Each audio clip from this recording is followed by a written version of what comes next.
واحد من أكتر المواقف اللي بتتكرر في أسواق المال بشكل مستمر إنك تكون داخل صفقة، وليكن صفقة شراء على الذهب، وحاطط ستوب لوس وحاطط هدف، وتلاقي إن السوق ابتدى يتحرك عكسك ويضرب لك وقف الخسارة بنقطة واحدة بس، وبعد كده يرجع في نفس الاتجاه بتاعك. وكلنا في الوقت ده بنكون حاسين إن دي مؤامرة علينا، وإن الحركة اللي حصلت دي تحديدا حصلت عشان الستوب بتاعنا يتضرب.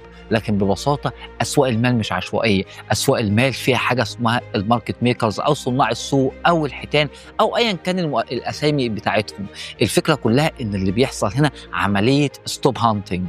ببساطة أنت بتكون حاطط مراكزك أو وقف الخسارة بتاعك في مكان مكشوف جدا، مكان أصلا هو فرصة للمؤسسات دي ولصناع السوق إن هم ياخدوا مركز ببلاش، إن هم بيروحوا عند المستويات الواضحة دي اللي غالبا بتكون فوق قمة أو تحت قاع أو تحت مستوى دعم أو فوق مستوى مقاومة، يعني أماكن بتكون ظاهرة جدا.